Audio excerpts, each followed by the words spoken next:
If you find that your pain keeps coming back, this is why. Number one, you're treating the symptom and not the cause.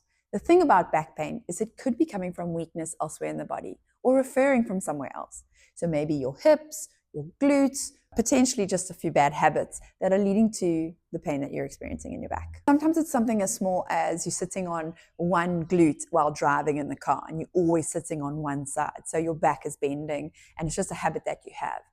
Another example could be that you've set up your desk space slightly to one side, and so you're looking at a screen that's offset, and you're always in a twisted position.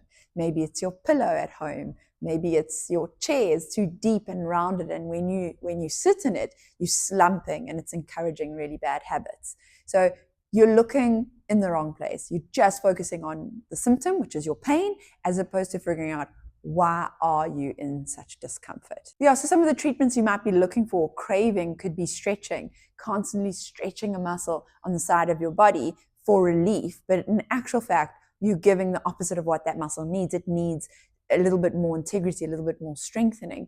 Maybe you're using heat or ice, toggling between the two, or just over-relying on medication to mask the problem. It could be that in actual fact you have a leg length discrepancy and you've never figured that out. And one small little raised shoe could solve all of your issues. It's possible that your core isn't supporting you properly. So what that means is that you aren't able to hold yourself over a long period of time. You have no endurance in the muscles that support the spine and keep you upright. And that can then lead to sitting badly, repetitive movements where you're always collapsing on one side, and then cause pain and discomfort. So I would really recommend that we address your core strength, your overall core strength. So that would mean working the front of the body, the back of the body, working the bottom and the top of the core, diaphragm, pelvic floor. So there are many exercises that you can use to help support your core. We want a long, strong, and flexible, adaptive body. So that means that you can have muscles that contract and shorten and offer support and strength, and muscles that respond and elongate and offer you a slow stretch sensation, so that you can slow yourself down when you're about to do something terrible and bad for you. For example, if we're bending over to get something, or you're reaching to the back of the car, and you have the ability to do it a little bit slower and with more control. So not everything is about shortening, some things about lengthening, but under tension and with control. You've got muscles that like to move fast and muscles that are more of a humming, slow, under long duration. They keep their strength and their endurance.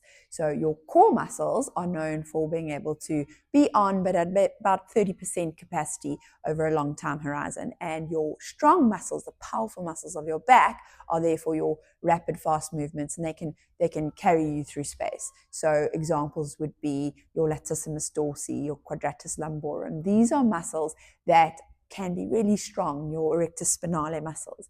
So they're not your core muscles, but they are vital in supporting your body through movement.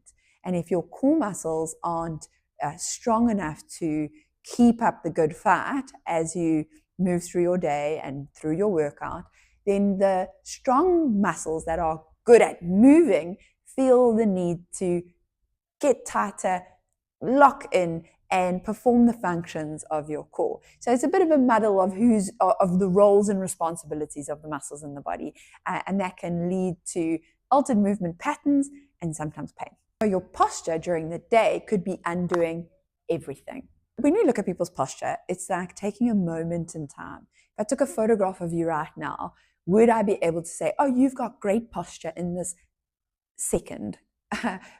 Versus if I looked at you throughout the whole day, what would my evaluation be on your posture and your endurance? So the thing is, I can have wonderful posture for a very short period of time while we're taking that imaginary photo, but we have bad habits and we have weak positions and slumped positions that we put ourselves in for the rest of the day. And that 1 hour or 30 seconds or whatever it is where you are conscious and you work on your posture cannot undo how you carry yourself over the duration of the day. So what we want to try and do is work all the muscles that are responsible for stabilizing your spine, your pelvis, so that you get more endurance and are able to hold a good posture over that longer time horizon. You're doing exercises that your body isn't ready for. So the problem with doing exercises that you aren't strong enough to perform well is that you could rely on muscles that aren't ordinarily the focus of that exercise. So you bully yourself into the movement and you could potentially aggravate an already sore area or cause a problem when you do exercises that you shouldn't do. What we recommend is that you start from the very beginning and you improve your skill set with the basics, with the fundamentals of movement. You get that right, and then you earn yourself the privilege of the next level. So it's a rite of passage. You have to be able to have certain prerequisites to be able to do the next exercise. And luckily for you, at Stretch Pilates, we've got graded classes. So you come in for your foundation session, and we'll tell you where exactly in the schedule you should start and where you fit in according to your movements. And then you will perform exercises in those graded classes that are just right for you. When someone performs an exercise that is outside their scope and their ability, we get something called bracing. So normally we want the core muscles, like the transverse abdominis, to pull taut and tight and to be activated at about 30% effort. That means you can still breathe and you can move the rest of the body and the limbs without it affecting quality of movement.